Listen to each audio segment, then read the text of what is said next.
our Ministry of Foreign Affairs here in Colombia, so he's always with his tie and his suit. Thankfully, us here are a bit more informal, but we welcome the fact that Camilo is bringing up the level of the dress code of the meeting, right? And with this comment, we're starting the recording. So, colleagues, I'm going to do a brief presentation right now, just to recap a few facts of the meeting and the conversations that we've had over these last couple of months. And afterwards, we're going to go with a panel, and afterwards we will hopefully discuss this very interesting moment that we are right now regarding measurement of South-South cooperation. So, if you can confirm that you see what I will be presenting right now. Can you confirm this?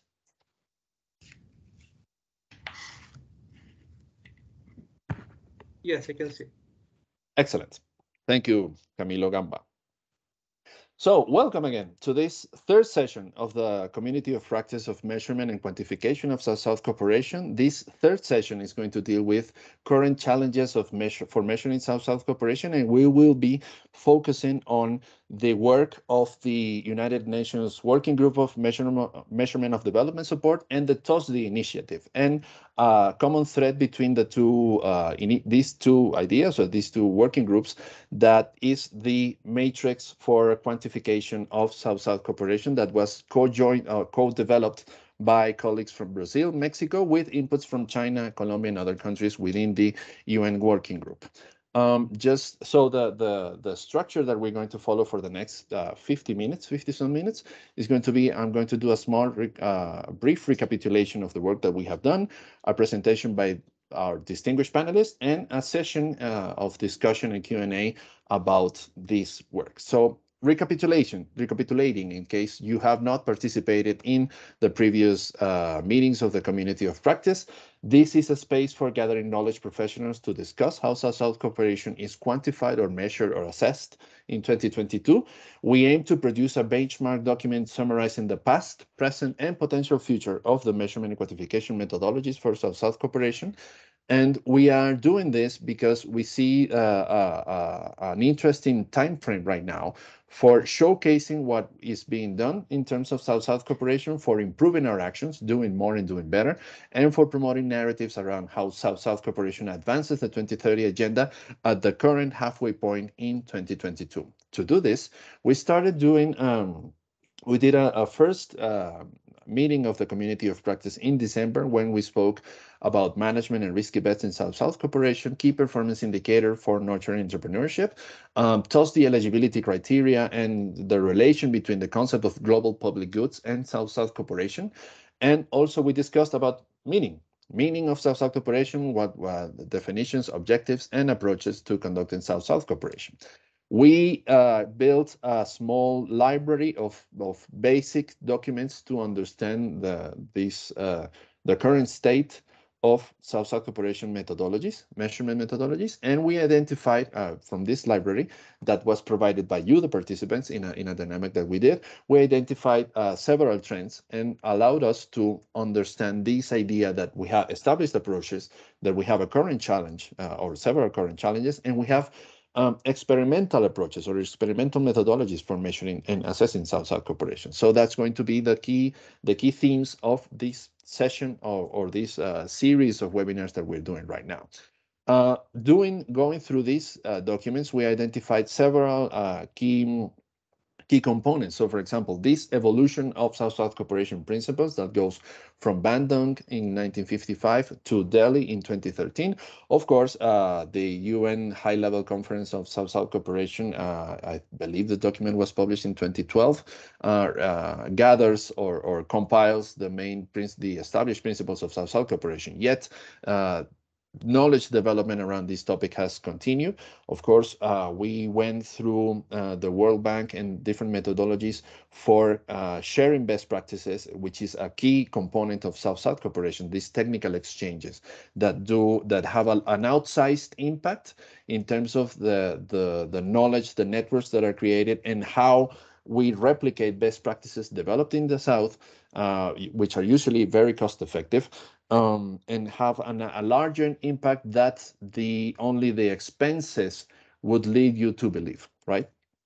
We went, of course, to development compact and understanding this wide-reaching operationalization of South-South cooperation that has to do with 5 different dimensions: capacity building, trade and investment, development finance, grants, and technology. And we also went to the important work that CEGIP, the Ibero-American General Secretariat, has developed, and the program for strengthening South-South cooperation within CEGIP has also fostered and promoted research on this topic. And of course, we looked at this different assessment of methodologies that was conducted in 2016, where if you see in the graphic on the left, in 2016, only Brazil, Chile, and Mexico had methodologies for quantification of South-South cooperation.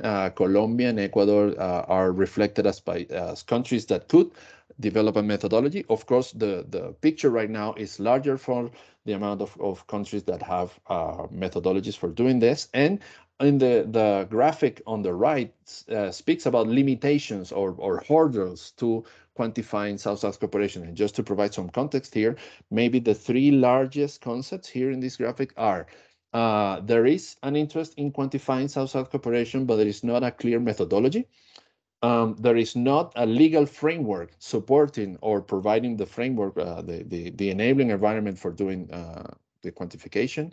And there are restrictions in the availability of information. These three ideas: no clear methodology, restrictions for accessing information, and a legal framework, are important things where things have moved and are going to be important lines of thought that we're going to accompany here. And of course, we saw in several documents that we have been reviewing the breadth of activities in Brazilian South-South cooperation, and also experimental approaches to go at the analysis of South-South cooperation via different kinds of statistics and publicly available information. And that's also going to be a through line in our conversation. So in our webinar in May, we spoke with Laura Weiswitz from Articulação Sul, and she spoke about, among other things, about Southern countries entering other spaces and other global frameworks while upholding a Southern identity due to internal and external pressures, so pressures from society and pressures from regional groups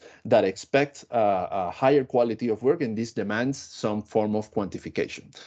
We spoke with Christina Schalma from CEGIP, who mentioned that measurement frameworks can be, or are in the case of CEGIP, a response to country needs that are built by political consensus, and in the process of doing the measurement, they spark debates and increase visibility for South-South cooperation. We spoke with colleagues from ECLAC, the Economic Commission for Latin American countries, and they spoke about an iterative approach for developing frameworks and generating evidence to move political consensus. Dr. Sabyasachi Saha from the RIS spoke about development contact, long-term prosperity, and macroeconomic stability, and the fact that when you generate more evidence, you increase also the impact of the work that you're doing.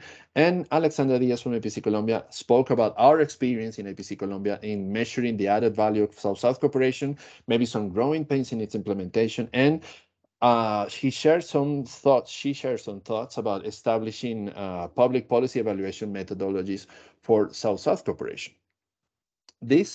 A few takeaways that we can take from this work is the demand principle anchors South-South cooperation, assures that you have complementarities between knowledge exchanges, long-term trend of preservation, and macroeconomic stability. So compliance with the principles of South-South cooperation not automatically, but helps a lot or shares a lot of the burden for aligning other incentives and making sure that you hit stability and of course, conditions for economic growth.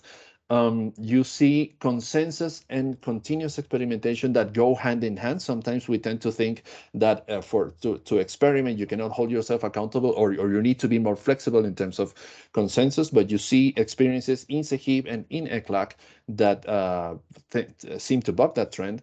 And how you build this interaction between consensus and continuous experimentations is through iterative evidence-based policymaking, right? So you prove a concept, you generate evidence about the viability of a content, of a concept or an idea, and this evidence allows you to be more maybe expand and materialize new opportunities in new spaces. And this is a key dynamic that we are going to explore during this conversation. And of course, this idea that global spaces, global conversation, global frameworks also need to adapt when partners from the global south enter them, right? So the presence and the politics of the global south require some form of adjustment in global conversations. And of course, that leads us to the topic of this main or this middle webinar in the series that goes with about current challenges in 2022 about convergence and divergence between ODA and SSC data. This is something that is up for debate, and I would like to hear your comments on this. So the core of what we're going to discuss is this dynamic. Sometime or somehow in 2022 and 2021, maybe most of this work started, the technical work started last year. We see within the United Nations, which is the sort of matryoshka-like structure that you see in the left, you see this series of groups, right? So within the interagency and expert group on SDG indicators, we have a working group on measurement of development support, and within that, it's a subgroup on South-South cooperation. You have to love UN bureaucracies. And within this subgroup on South-South cooperation, our colleagues from Brazil, Mexico, with some inputs from China and Colombia and other countries, develop a conceptual framework of financial, non-financial monetizable and non-financial, non-monetizable South-South cooperation modalities. And this work, this framework is going to be tested and implemented in the coming months and years. And hopefully our colleagues from Brazil, and for sure, Fabiola from Mexico is going to speak about this. And the total official support for sustainable development initiative from the OECD is also taking advantage of this instrument that has been developed and maybe presented and discussed in regional fora, as Camilo Mendes from DANE is going to speak to. And TOSDI is taking this as a let's take it as an important input for the work that they're doing around South-South cooperation, and Camilo Gamba is going to speak to this also. So this is the order that we're going to do this panel. First, we will have the presence of Camilo Mendes, who is our coordinator for national and international relations at the National Administrative Department of Statistics, DANE, in Colombia. He has also served as co-chair of the UN Working Group of Measurement of Development Support, so he will provide us with the perspective of the working group and some of the liaisons and the partnerships that needed to be made with, for example, the group, the G77 and other regional spaces to discuss and to provide support to the matrix that was developed within the subgroup of South-South cooperation. Afterwards, we will speak with Fabiola Soto, who is the Director of Planning, Cooperation, and Information Systems at the Mexican Agency for International Cooperation Development, AMEXID, and she was a key stakeholder, along with Marcio and other colleagues from Brazil, for developing this matrix of monetizable and non-monetizable concepts for South-South cooperation. And finally, we will speak with Camilo Gamba, who is a policy analyst at the Development Cooperation Directorate of the OECD, and he's the southern face, or the first of many, hopefully, southern bred professionals, cooperation professionals for the TOSDI initiative, and he's in charge also of liaising with southern countries and incorporating a South-South cooperation perspective. Hopefully, I have been accurate in my description of this. I finished my presentation and would like to provide the space for Camilo Mendes from DANE, and we will be going that way. So Camilo, the floor is yours. Thank you very much, Luis, and a warm welcome to everybody. I'm very happy to be here and wanted to congratulate the efforts led by the Presidential Agency to establish these scenarios because, as you will see from the presentation, it's the conclusion that we look forward. I'll try to share my screen. I will be thankful if you could confirm once the presentation is being showed. I'll try to avoid going over times. So just wanted to have a small recap of the process that happened in the working group on measurement of development support to go into some specific points regarding this convergence between South-South cooperation and ODA. So the working group was established in May 2020, and we held over 50 meetings, mostly monthly, with our 21 members. In this case, it's important to highlight that member states were represented both by the National Statistical Office as by the institution in charge of development cooperation in the country. Moreover, we had the chance to have 4 observers in this process: Brazil, Germany, Korea, and the Netherlands. We'll look afterwards some of how was this specific membership. So the main objective of this group was to further develop and refine the measurement of development support in line with the 2030 agenda under target 17.3, which I have highlighted some keywords in this target, which is the additional financial resources for developing countries from multiple sources, in which the group was called to take into account other resources and components beyond ODA, including private finance, other official flows, and importantly, South-South cooperation and triangular cooperation, which are key inputs in today's development cooperation landscape. Some key highlights of this process. So this was we had a continued reporting with our umbrella group, which is the IAG SDGs, which is also linked to the United Nations Statistical Commission, providing constant reporting, either formal through the regular meetings and also on the open meetings. We also had the chance to have a very good engagement with the countries from the G77. As discussions were occurring, we find out that the subject of South-South cooperation was important to have this both political and technical matter, in which we saw that the task that we were carrying out could have some consequences also on the political level. It's important to highlight that the proposal for this indicator was submitted for approval both by the IAG in November 2021 and the United Nations Statistical Commission in March 2022. The indicator proposal received an overwhelming support, and it's important to highlight that beyond the different oral and written statements provided by member states, we also received oral statements by both the G77 plus China and the like-minded group of country supporters of middle-income countries, in which you can see below the countries which are part of this international grouping. Moreover, it's important now we'll focus quickly on the membership, which is very important. So one of the things that the United Nations Secretariat thought is to really have a regional representation, but also this balance between the North and the South. So in here you can see a little bit more detail of what Luis was showing in this Matryoshka's graph, in which you can see both the member of the IAG SDGs, the members at the time of the TOSS International Task Force, and also the members which were part of the South-South cooperation subgroup.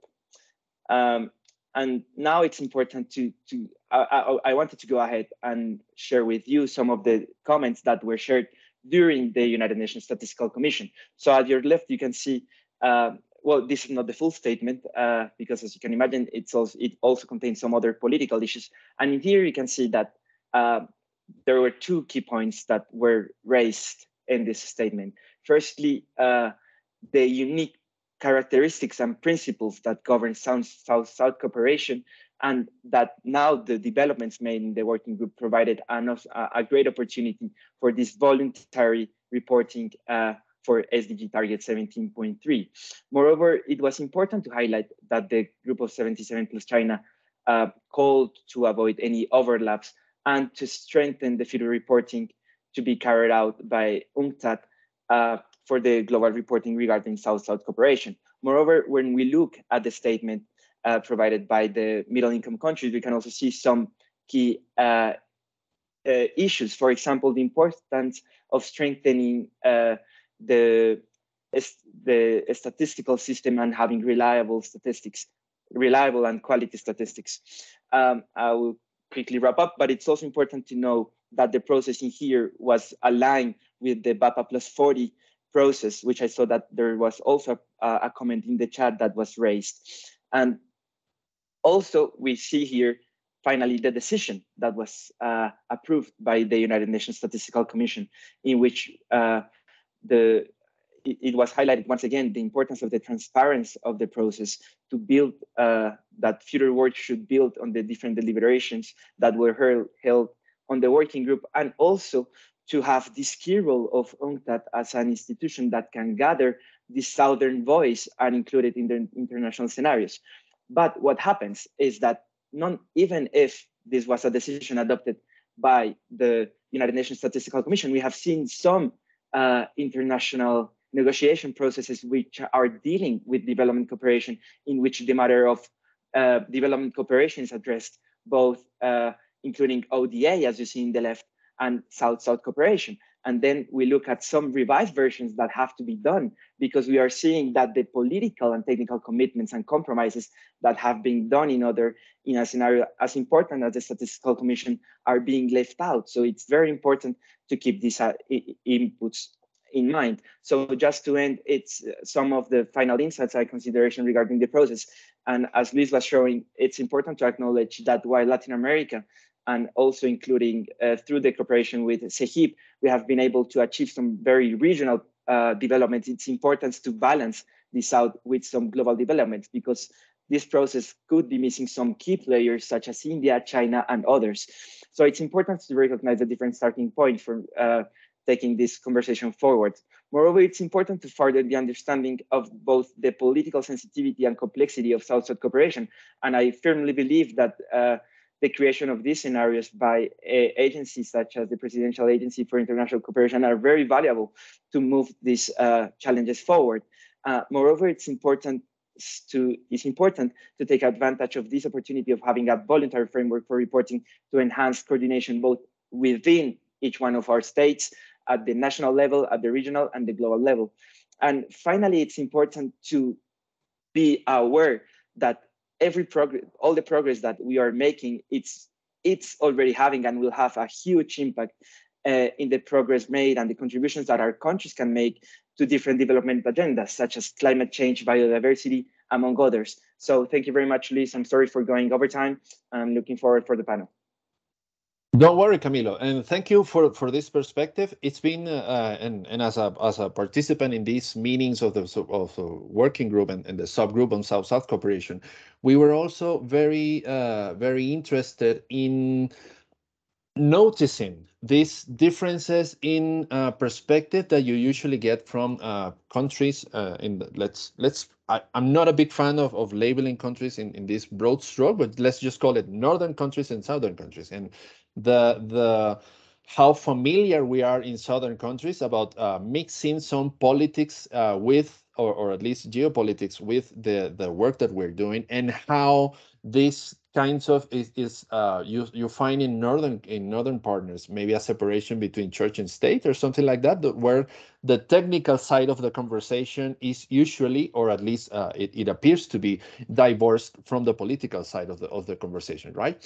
And you raise a few very important ideas here around the importance of keeping southern view or a southern point of view in global conversations. And this goes also with this phrase that we use in the documentation for the meeting about this Italian expression of traduttore traditore, which tends to show or something about that there is an act of betrayal when you do a translation or you move information from one context to the other, right?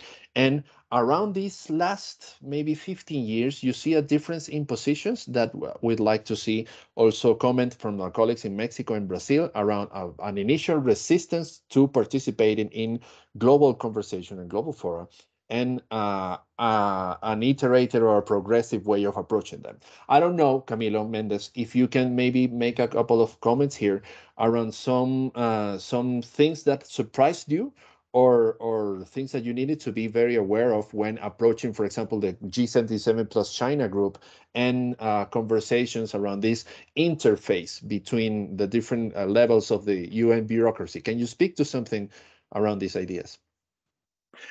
Well, for me, one of the things that it's important, well, there are two key points. One, as I mentioned, it's the importance of this articulation between the different national offices, either the National Statistical Office, the Development Cooperation agencies, and our representation in other international scenarios, which is done through the permanent missions. Sometimes this can be quite hard because connections can take some time, and it's important to have some sort of tiger teams which are established within the countries to have a timely response, because sometimes the conversation is moving forward and the people in capital are not aware of what is happening abroad.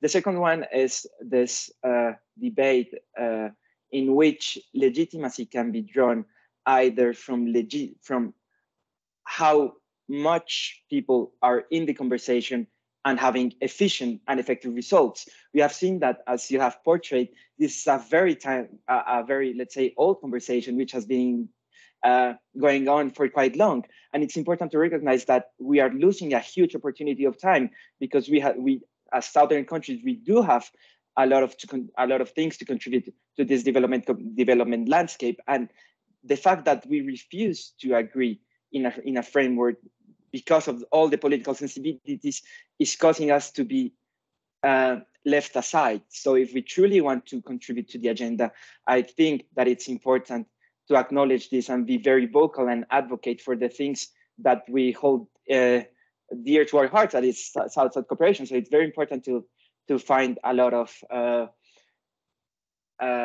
coordination and sharing the key messages to a group as, let's say, I won't say political, but as complex as the G77 plus China. Fantastic. Thank you, Camilo, for those ideas. I see Falguni is keeping in line with tradition about important and complex questions. So if you can maybe read Camilo and Fabiola and the other Camilo, you can take a look at Falguni's question in the chat and mull it over so that we can maybe address it after all others have participated. And of course, Marcio from ABC in Brazil has made an important point that maybe I moved too fast in this idea of convergence and divergence between ODA and SSC context. Really, and I don't think it's not the purpose of the space to advocate for a convergence between concepts and ideas from South-South cooperation to the ODA space. And of course, Brazil is not in favor of converging these ideas, but we can use this framework that was discussed in the previous meeting of Southern countries upholding a Southern identity while entering global conversations. And Camilo Mendes raised a very important point here in the fact that, to say it blunt, to put it bluntly, and in my words, and not to put words in Camilo's mouth, if you don't occupy space, it is occupied by somebody else, right? And you lose an opportunity, and you lose a space for promoting and for doing advocacy for the ideas that you have. Decisions are going to be made, whether you are at the table or not, but it's always better to be at the table where the decisions are made, right?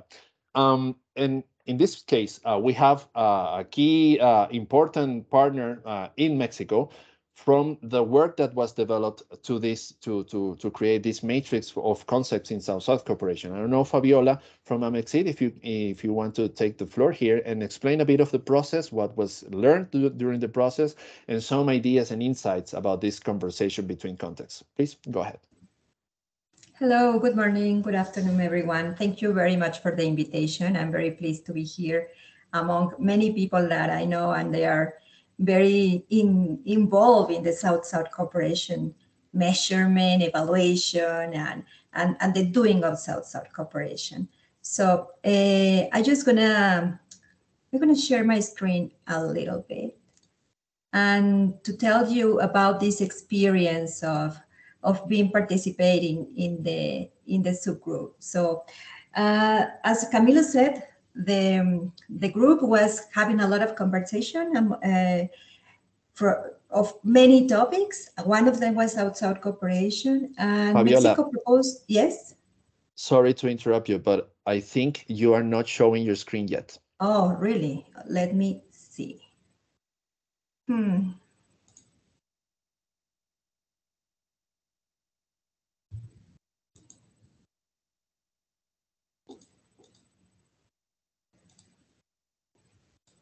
Now?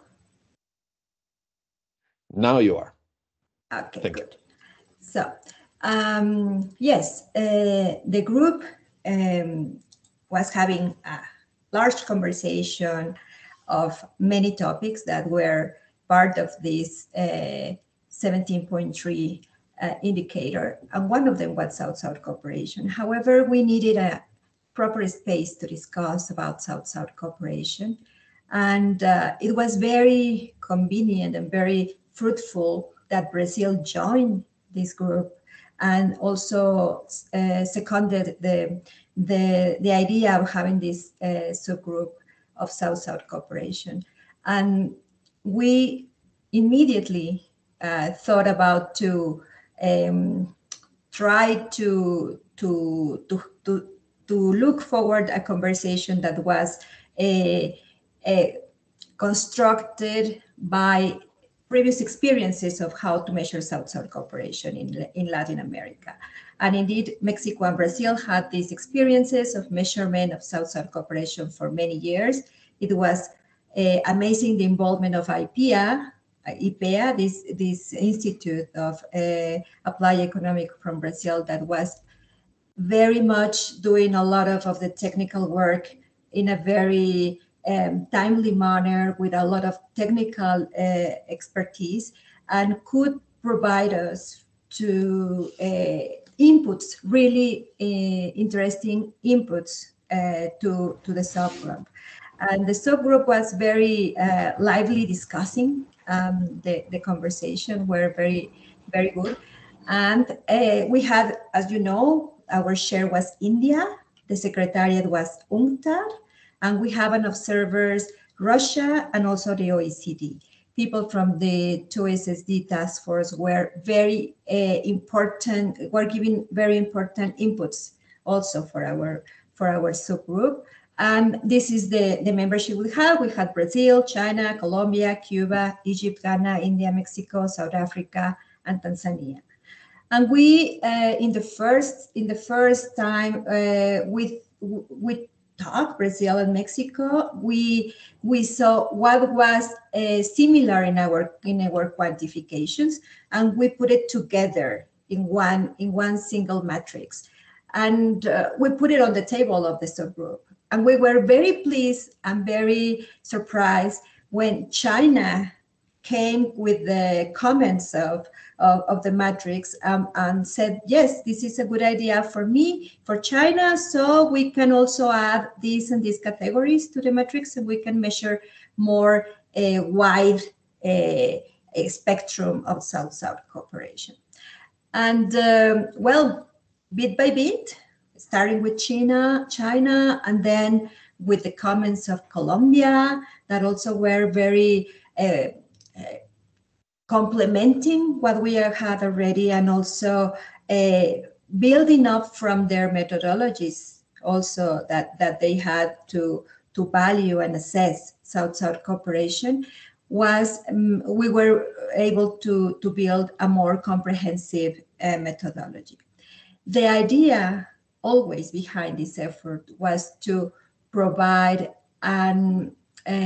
a framework that could embrace the diversity of South-South cooperation. And this was not a new discussion. It was a discussion that was already held many, many years ago, and with not much of the results. We haven't got any consensus earlier about the categories and the how to measure. But this time was a little bit different. It was a little bit different because there was a conversation among the technical experts, and the political sphere, or the political dimension of the South-South cooperation.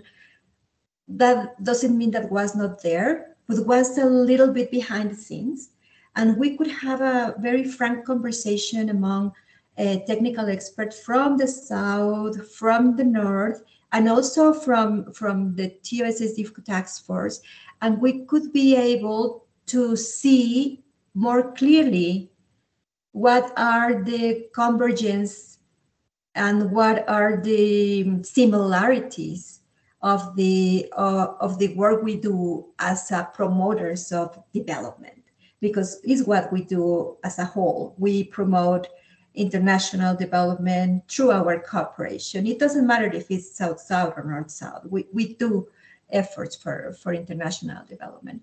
And I think that was something that is very important to highlight, because this was a key issue that could lead us to take the framework to the conversation with the G77, and then to have this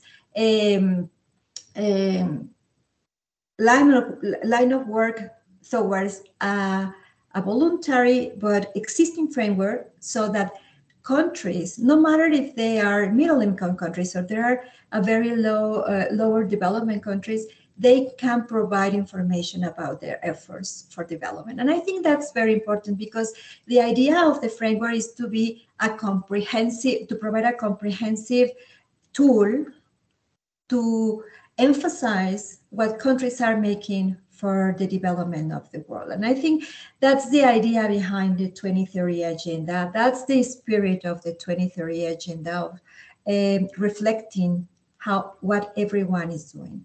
For me, for Amexit, the experience of being part of the group was very fruitful, was very rich.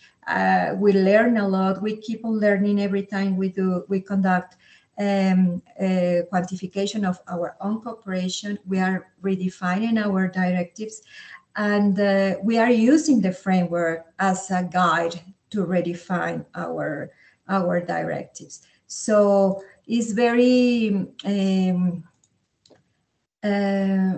rewarding to see that the work that was held in the subgroup could be very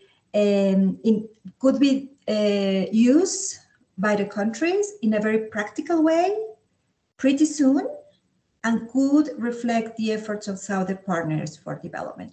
I think that's the main idea of the subgroup. Indeed, I am already using it for the quantification of the Mexican cooperation. And I think is very important that many countries are aware of this tool, because the work was done in the subgroup and also in the group of the whole indicator 17.3. But it's just the beginning of a large process of reporting, of trying methodology to see what is compatible, to see how strong technically strong it is. So I think we are still in the beginning of providing the proper data, and to see how the result is, because we just had the conversation, we had the work plan, now we have to implement it. And just to tell you about that, just a few days ago, 2 days ago, the UNCTAD, which is the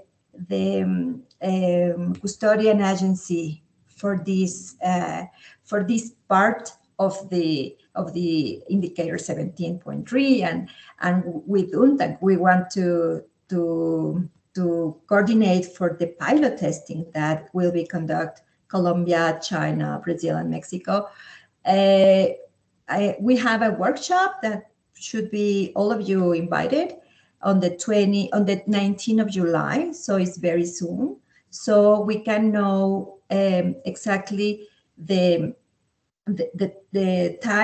time slot we have. We will work with the pilots, and then how we can report later. And also we are very aware of the need of scaling capacities of Southern providers to develop proper statistical frameworks, to strengthen their capacities, also to coordinate within the countries. But conducting these exercises, I think, will increase the visibility of South-South cooperation, also its relevance, and it will provide also transparency and accountability for the countries, and also among the international countries. Well, this is I'm going to leave it there, and if you have any question, I'll be happy to comment. Thank you. Thank you, Fabiola, for sharing this deep insight on the how this surprising also collaboration between Brazil and Mexico planted this seed of the matrix, and how it was received by other countries, and maybe the process of implementation that's coming forward. I also took note of this July workshop that you are preparing. We can gladly share more information to the all participants that registered to the webinar. So I will get in contact with you, maybe some links for registration forms and etc. I see also several questions that have been posted in the chat. Maybe you can start taking a look at them and react to them, as Camilo Mendez has been doing in writing. Hopefully, we can feed more countries and more partners to all these pilot exercises. So it's a great opportunity that we have here. And speaking about opportunities, I will now share the floor with Camilo Gamba from the side of TOSTI.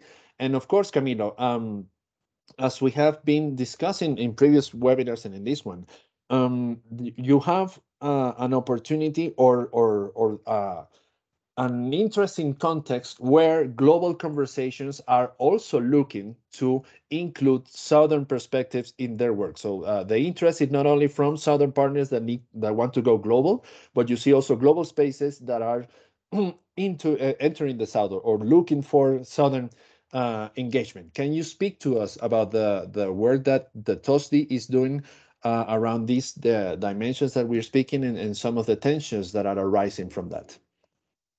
Yes, for sure. And thank you for the invitation to join this community of practice. I will share my screen, and I will go as quickly as I can because I know that time is gold. So please, do you see my screen now? Yes, perfect.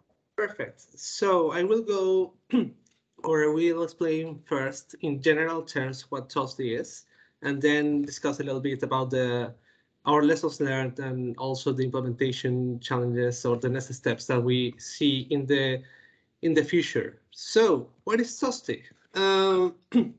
Because we have heard today a lot of TOSDI this, TOSDI that. So TOSDI, at the end of the day, is an international standard or an international statistical measure that includes all official resources and private finance mobilized by official interventions to promote sustainable development in developing countries. When it comes to private finance, it's only the one that is mobilized by official interventions, not other private finance.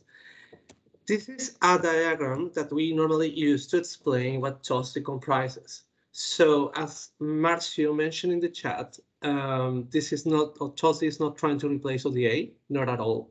TOSDI is not trying to use the same standards used for ODA to South-South cooperation, but it offers a more comprehensive, a more holistic vision on finance for development. So TOSDI considers several flows, such as ODA, other financial flows, South-South cooperation, triangular cooperation, support for the international public goods, and private finance mobilized by official interventions. The TOSDI reporters are not only the bilateral or the traditional providers. We have also Southern providers that are now reporting to TOSDI since the beginning, since the first data collection round in 2019. And also, several multilateral providers have reported its data to TOSDI. We have almost 100 reporters in TOSDI in only 2 years. So this can give a sense of to what extent this is a global initiative. Also, a precondition to be to report on TOSDI is that each one of these flows are aligned with the SDGs, at least one of the SDGs. If they are aligned, these flows can be classified in Pillar 1, which is the cross-border flows to TOSDI eligible countries, Pillar 2, which is the international public goods, and private finance mobilized. Something that both Camilo and Fabiola discussed before is about the governance issue, and I personally think that TOSDI is working towards giving a global governance arrangement. This is not a closed club with traditional providers. This is a very, very participatory space with both traditional and southern providers. We have one co-chair from South Africa, the other co-chair is from the European Union. We have 27 members, 23 countries and 4 multilateral institutions. We have traditional providers, we have southern providers such as Brazil, Colombia, Chile, Costa Rica, Nigeria, Indonesia, and so on. And we also have recipient countries such as Burkina Faso, Gabon, and others. And also we have observers such as Mexico that has been very vocal on TOSTI, and we appreciate this very much.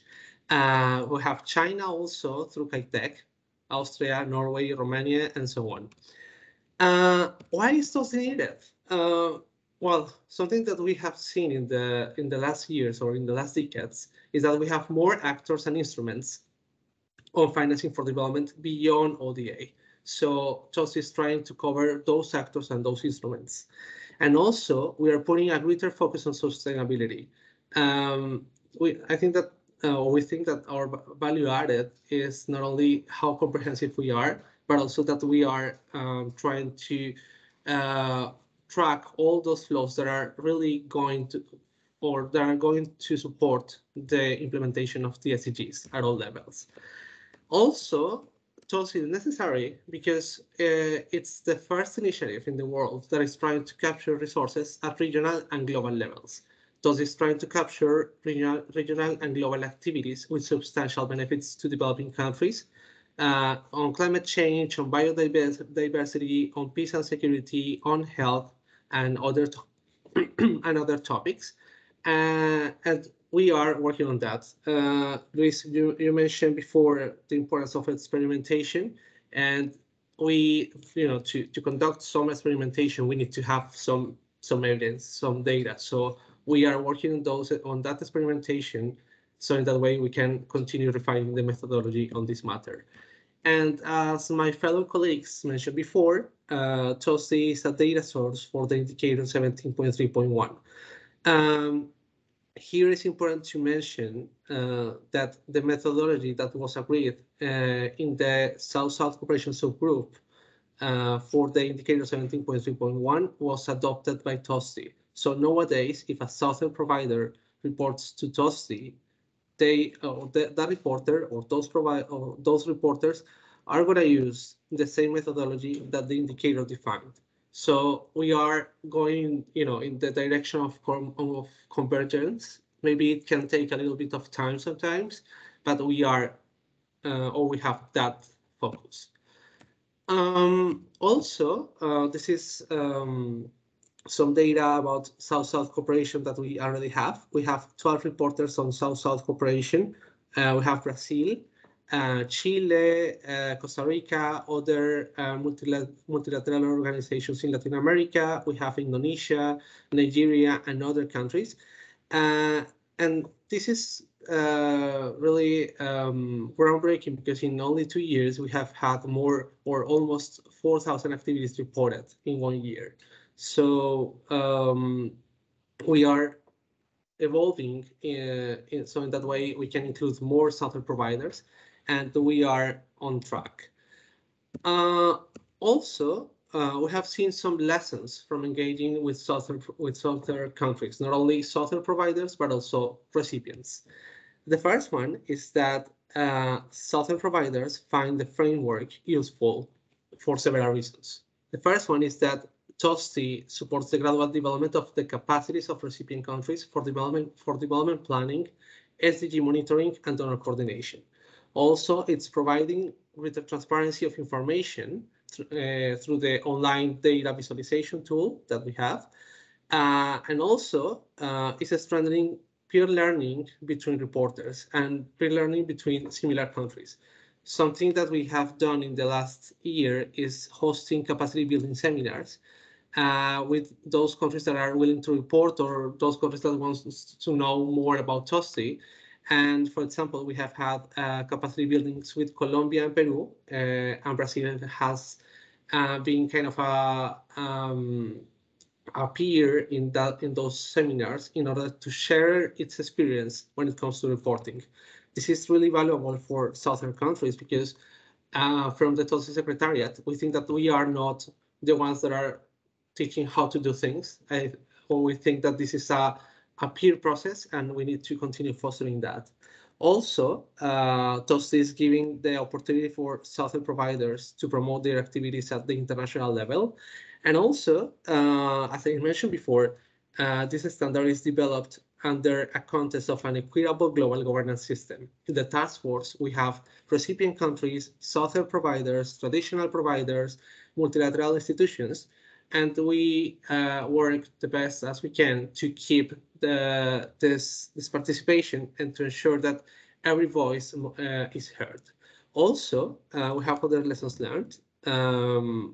We need to increase the coordination, or the coordination with regional activities is key. For example, with the CLAC, with SECIF in Latin America, with SCAP in Asia Pacific. But as you mentioned in the first webinar, it takes two to tango. It's not only that we have the willingness to do that, it's also that the other has the willingness to dialogue with us. There's a lot of common places. I don't know if the expression is the same in English and in Spanish, but we are trying to solve those common places, those doubts that some countries still have about TOSI, like, oh no, TOSI is trying to replace the ODA. So we are on that, but to achieve this, we need partnerships and coordination. Also, engaging with civil society and think tanks in the global south is essential, because we need to ensure that we don't need only that more countries and multilaterals report more data. We need that people and recipient countries use that data for decision-making processes. And also, we learned that data should not be only presented in volumes. As I mentioned before, the methodology for South-South cooperation also comprises not only the amounts, but also the activities. Nowadays, you can report the activities without the amounts. Also, on the next steps, we have three main areas with next steps. The first one is the governance. We are working to create a new governance arrangement to keep an efficient mode of working in TOSTI. The transition is expected to be in early 2024, so we are already discussing inside the task force what will be the governance arrangement that TOSTI will take. Also, we know that we need to increase our efforts on outreach and advocacy, continue promoting TOSI data through data stories, through social media, through engaging with, for example, in this community of practice and in other dialogues with the Global South, and also increase the dialogue with regional platforms. And on the data, the third data collection round is ongoing now on the 2021 activities. There are already 3 southern providers that have reported data on South-South cooperation to TOSTI this year. So we hope the number of providers of South-South cooperation providers increases in this year. Also, we continue the provision of data to the UN in the context of the indicator approved. And finally, as Camilo and Fabiola mentioned, we are working with UNCTAD to contribute on the pilots on the South-South cooperation framework in the context of the indicator. I'm open to the questions, and thank you again for inviting us to this space. Excellent, Camilo. Thank you for that very wide-reaching and deep presentation about the ideas behind TOSDI and what's happening inside of TOSDI to accommodate for the work that we're doing in South-South cooperation. I see Fabiola has raised her hand, sorry. But before giving the word to Fabiola, I would like to maybe echo one of the questions that Falguni put in the chat, because I think that that will give you, Camilo Gamba, maybe some time or opportunity to react to this. So Falguni asked a couple of maybe 15 minutes ago about the potential or the way that South-South cooperation and technical exchanges happen in South-South cooperation. But he finished with a question, which is, how can South-South capacity development generate actual policy and institutional change? I see a couple of keywords here that you just mentioned in terms of how you're working with governance and outreach and advocacy and data. But can you speak maybe to this point of interaction between global spaces and actual policy and institutional change in the countries that are participating? And afterwards, we'll go with Fabiola, and I think Camilo Mendez also raised his hand. Yes, I think that, or from the TOSI Secretariat, I think that one of our main functions is doing that, translating what happens at the global level to the national level, or at least helping countries to do so. So we are in constant dialogue, not only with task force members, but also with the countries and organizations that are already reporting on TOSI to do that. In terms of how can we increase that capacity or those capacities in terms of policy, we have hosted 14 capacity building seminars with a wide range of countries, like traditional recipients, dual countries such as Colombia, Peru, the Dominican Republic, also regional capacity building seminars. And one of the things that we always address in this capacity building spaces is that this is not an additional task. This is something that you can start, with 3, 5, 10 activities, but reporting data to TOSI is not only because it's important to increase transparency at the international level, but also it has a tremendous positive impact when it comes to organize the house, for housekeeping. So if TOSI can help Southern providers or Southern recipients to do so, we are happy to do it, and we are we are bringing this space to do so. We don't have all the answers. I think that none of us have all the answers, but I think that TOSI gives a platform to do so. I don't know if Marisa wants to complement my answer on this. Thank you, Camilo. Sorry, there is a lot of noise here. I don't know whether you can hear me well. I think you explained very well. I think we believe that decision making needs to be based on evidence. So we are trying to kind of create the basis for creating evidence. So many countries, when they are compiling the reporting, they realize how many areas of their own government and administration work on sustainable development. And they can have more a whole of government approach because they are more aware of the different initiatives going on. They can set up, with the excuse of they have to report, they can set up in place a coordination mechanism that then can be used for other things like decision making in other forums, etc. So we believe that this creates a platform that can be useful. And we have seen that when we did some we couldn't go through that in the presentation, but when doing pilot studies, for example, I remember I did the one in Costa Rica, and it's like, okay, we discovered many things we didn't know about it. Just to do the study and to look at the different part of the government, it's like, okay, you put the house in order, as Camilo said, and then they realize of many things that were going on within the countries. Very small country, Costa Rica, you will say that they already know very well everything that they do, but they discover new things just by the pilot. So yeah, happy to contribute to that and be a platform.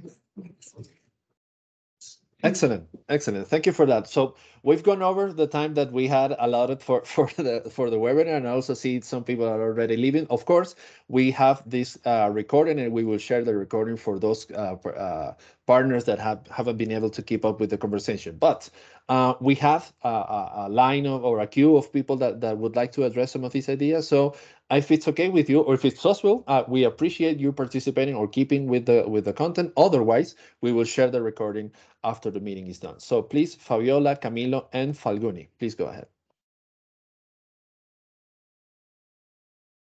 Hi.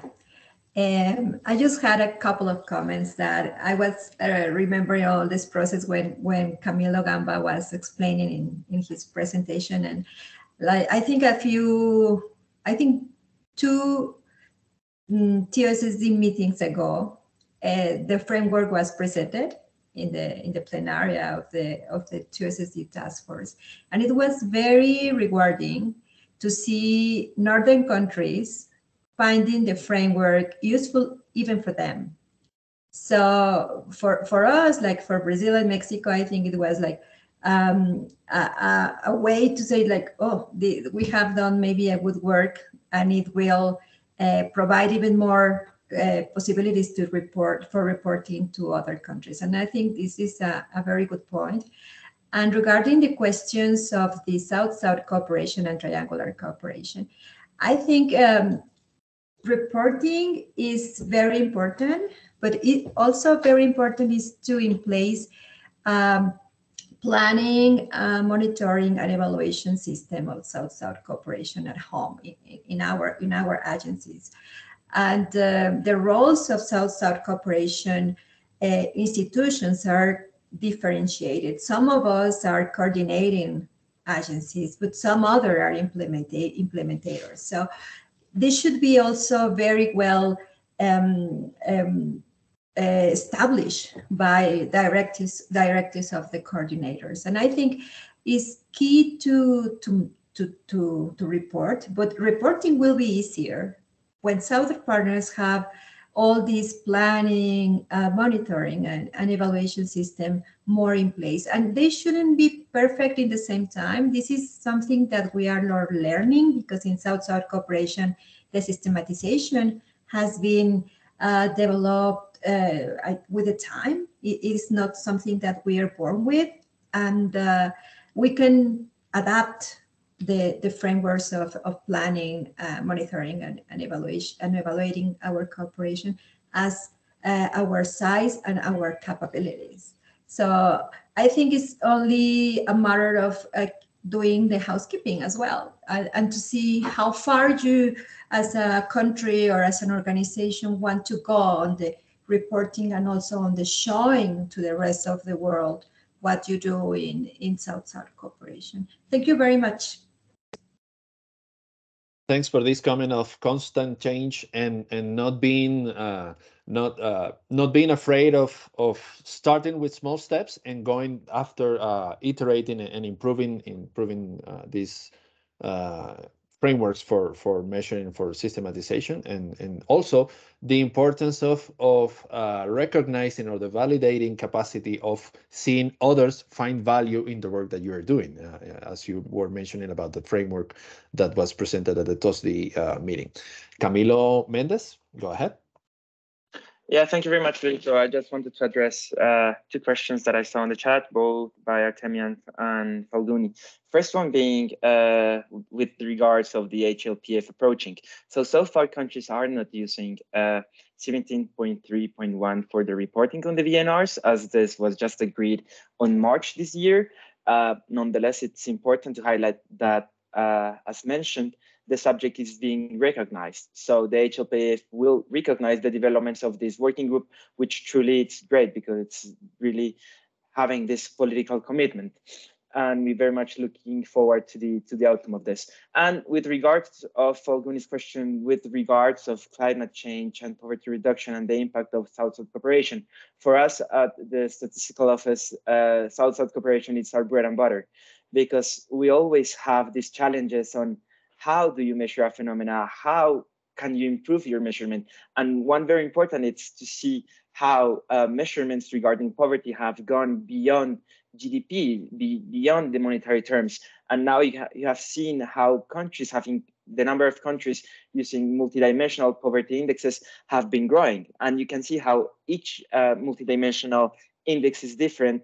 And there are countries which are trying to include new dimensions, which is very important. As an example, Colombia, we are considering, starting to consider, not even considering, it's how do we include mental health, and how can the use of subjective perceptions of well-being indicate the state of this, and not only like ill mental health, depression, anxiety, but also positive mental health. And we believe that this is something very important. We've been cooperating with countries in the region to try and share these experiences and try to have this impact in how policies are addressed and scoped from the beginning, from the evidence that we gather. Thank you very much, Camilo. And Falguni, you have the floor. Thank you, everyone. It's a great, and I learned many things from you, and I want to conclude here. I think we should follow these aspects, like clarify the conceptual of South-South cooperation and further integrate South-South cooperation into the strategic framework and thematic areas, enhance South-South cooperation implementation at the regional and country level, strengthen capacity of staff to effectively facilitate South-South cooperation intervention, improve monitoring and evaluation of South-South cooperation intervention, and strengthen effort in the communication and knowledge management of the South-South cooperation result. Countries in the global South, particularly those that will benefit from South-South cooperation, are largely low-income countries. This implies that if the rule of global South development cooperation are not set out clearly, the beneficiary countries may be to experience unequal relationship and conditions that will not promote the initial aim of South-South cooperation. It is an aspect fact that throughout the global South, there is an enormous wealth of innovative, successful, and scalable development solution. South-South cooperation is a win situation for the nation involved. It is not a mere aid on to the existing unbalanced development efforts. South-South cooperation is a vital force in world economic development today.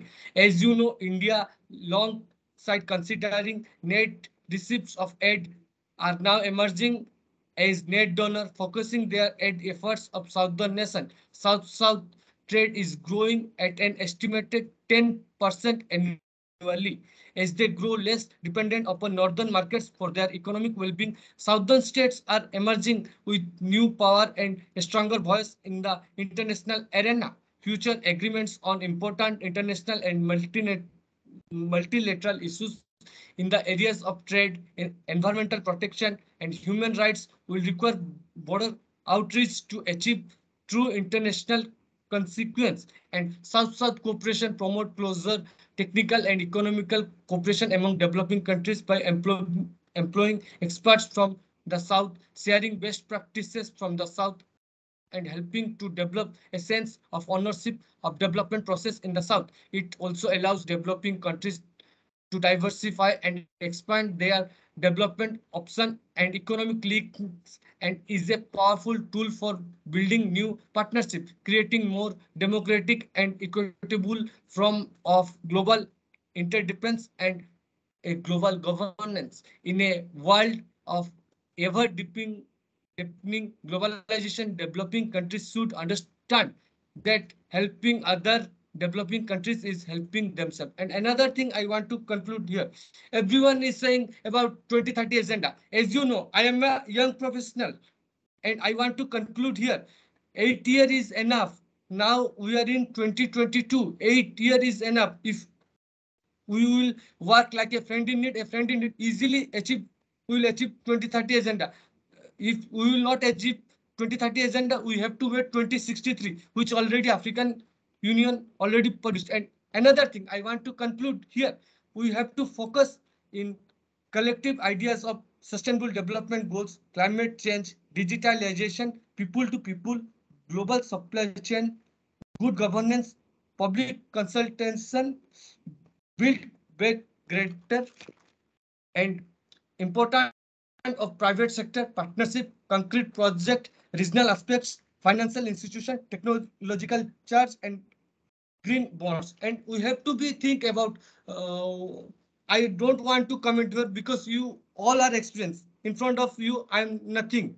So I want to suggest everyone that we have to not think about what IMF done, what World Bank have done, what OECD have done.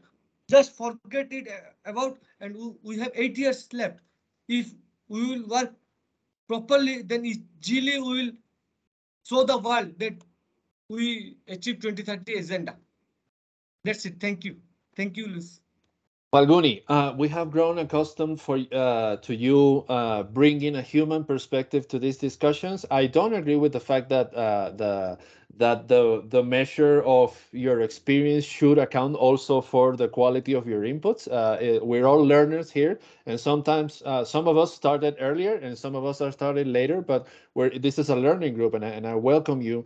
And this large checklist of ideas and this picture that you just drew of evolution of the global south. So I will ask you if you can send it in writing also, and in a particular email, so that we can put together the entire comment in the minutes of the meeting. But again, this is going to be recorded, and we are going to share a lot of ideas here. So just to conclude, as we have gone over a lot of time, I'm beginning to think that we cannot hold one of these meetings in less than 90 minutes. So again, we're at the 80-minute mark.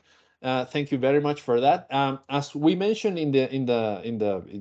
we have mentioned in previous meetings, the next one is going to be about experimental approaches for measuring and quantifying South-South cooperation. I see several people nodding, and I want to acknowledge Juliana Costa, who we have a conversation pending in the next days. However, we want to see some of these ideas and some practices that are being developed in different countries, for example, Brazil, about using different sources of data to make inferences or to help analysis of South-South cooperation trends and topics, right? So as we are going to the next webinar on experimental approaches, we want to be also experimental in the way that we approach the webinar. So one of the experimentations, and it's an invitation that I made just in the chat, that maybe you can help us think of songs in your country, or songs that you like that have to deal with measuring or with counting. Usually measurement has to do with counting, and put together a playlist of how the importance of measuring the work also deals with culture and also deals with the way that we entertain ourselves. This has been a great learning experience for me, and I'm sure for all the panelists. And we will be sharing the comments and the materials in the coming days. I don't know, Juliana, you want to say? You have the closing word on the webinar on current approaches for South-South cooperation.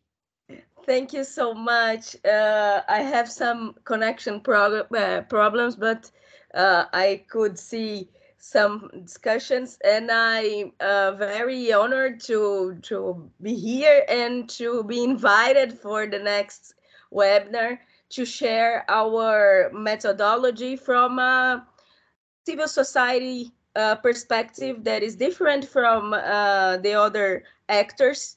And we in Articulação Sul are very aware of transparency and how civil society can participate in the measurement of South-South cooperation. And this for us is very, very important. And I'm glad to share with you in the next webinar our perspective and our methodology that we published in 2018. So thank you, Luis, for your invitation, and I'm glad if you can come in the next webinar. Excellent. Colleagues, have a good day, a good evening, or a good night, and we will see you on July 27th, which is going to be the third webinar in the series about experimental approaches. Have a great day. Thank you, Luis. Bye, Excellent everyone. job. Thank you, Luis. Bye, everyone. Goodbye, everyone. Thank you, Luis. Gracias.